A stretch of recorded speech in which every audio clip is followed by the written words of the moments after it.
This is the Epoch Times. Welcome to Epoch Audio, showcasing the best journalism covering news, culture, and society, addressing issues overlooked or avoided by other media. For the text version of this and more articles providing truth, tradition, and hope, please go to theepochtimes.com.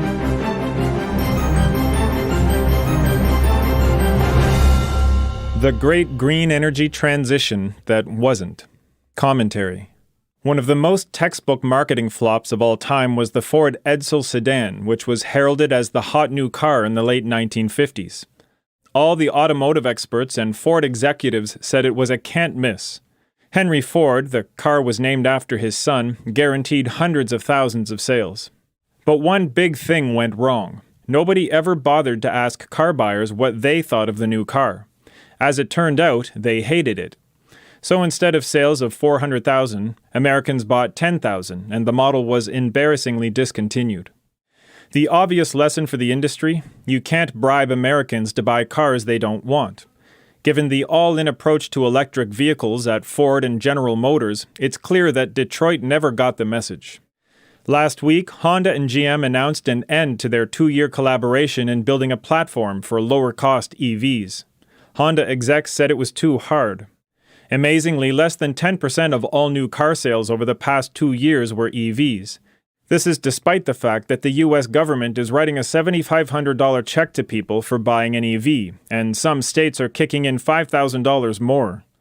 The Texas Policy Foundation calculates that all-in, EV subsidies can reach $40,000 per vehicle.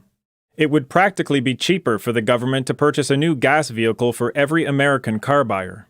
Energy expert Robert Bryce estimates that Ford has lost $62,000 for each EV it has rolled off the assembly line. That's hardly a road to profitability.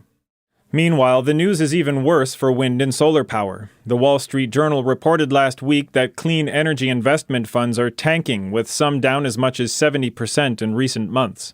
Solar has been one of the worst-performing industry stocks this year. This collapse is happening right when Exxon and Chevron have engineered a combined $110 billion in blockbuster acquisitions to expand oil and gas drilling in the Permian Basin in Texas, one of the biggest oil fields in the world. This year, they both reported their largest profits ever. They and their investors are looking at the real-world data, not green energy propaganda. In 2023, the world is guzzling oil and gas like never before. Global consumption of fossil fuels was higher in 2022 than at any time in human history, even as the developed countries spend hundreds of billions of dollars trying to stop oil, gas, and coal. Despite the $370 billion green energy slush fund stashed in the federal budget, almost 80% of our energy still comes from old-fashioned fossil fuels.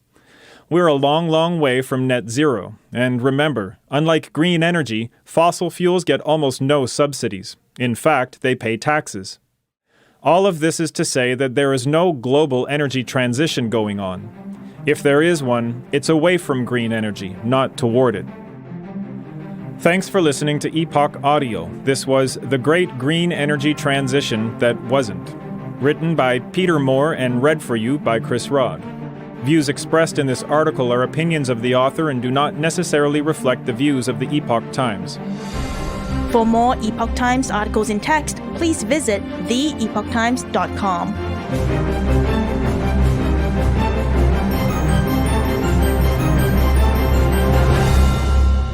This is the Epoch Times.